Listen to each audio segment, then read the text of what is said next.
এইভাবেই এক তড়িতেই যদি সব কাজ হয়ে যেত কত ভালো হতো, তাই না? নমস্কার, আমি দীপমালা আর আপনাদের সবাইকে ওয়েলকাম জানাই আর একটা নতুন ভিডিওতে।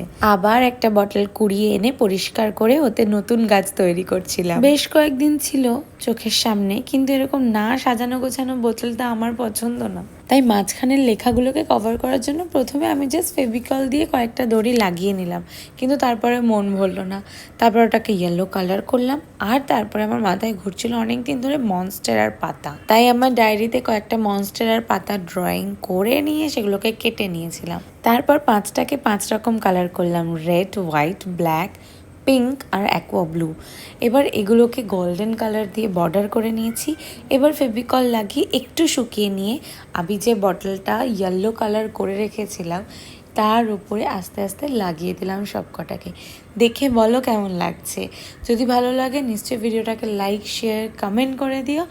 আর এরকম আরও ভিডিও দেখার জন্য আমার চ্যানেলকে সাবস্ক্রাইব করে দিও, ফেসবুকে হলে ফলো করে নিও। আর যারা আমাকে অর্ডারের কথা জিজ্ঞেস করছিলে তাদের জন্য বলে দিই, আমি আবার অর্ডার নেওয়া স্টার্ট করছি। সো যাদের যা পেন্ডিং অর্ডারস আছে এখনই প্লেস করে দাও।